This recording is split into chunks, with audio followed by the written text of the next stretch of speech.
how do we drag ourselves off the sofa or out of bed to go run, to go walk, to go work out when we just, don't feel up to it? And what role can habits play?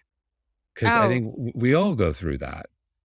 well, exactly. And it's almost like Groundhog Day. You'll Mm. have, you'll feel so good and be like, I'm so glad I did that. And then, the next day you just don't feel like it again. And how certainly creating habits is really powerful, but also I think we often beat ourselves up for, not feeling like we're in the mood to do something. But I think we almost put too much on motivation. And as we know, like motivation comes and goes. You might be really motivated in the morning to go for a run at 5 o'clock in the afternoon, but when 5 o'clock rolls around, you're not feeling it at all.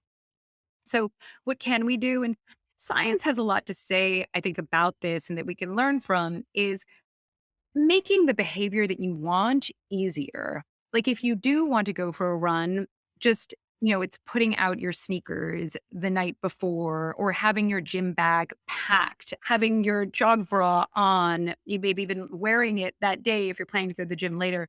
It's also like making a commitment to something. I mean, having a commitment and being consistent is really important. And also, I think having some coaching around, and that's not necessarily having a trainer, but even having like a friend that you're going to do it with, that's part of that commitment slash coaching and measuring how you're feeling in the experience of it.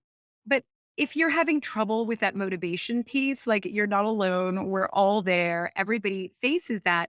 But if you, whatever you can do is to make the behavior that you want a lot easier and you lower then the activation energy and that kind of hump to get over. And powerful ways to do that are leaving those sneakers out and also having a friend waiting for you. And I always call that like the flake factor because you just don't want to flake on them and you're much more likely to succeed. Also, interestingly, studies show to get to that kind of pro social element, when you do it with a friend, I mean, what could be more beneficial than running side by side with your friend, having a conversation? You're in this synchronized movement, as you're getting this cardiovascular workout. You're chatting, you're talking, you're engaging your brain, in this conversation. And I think that's sort of like the hat trick of happiness right there, that you're really giving yourself that boost. So if you can do it in the company of another person, I think it's you're going to get more like health benefits up from it, but it's also going to be a whole lot more fun.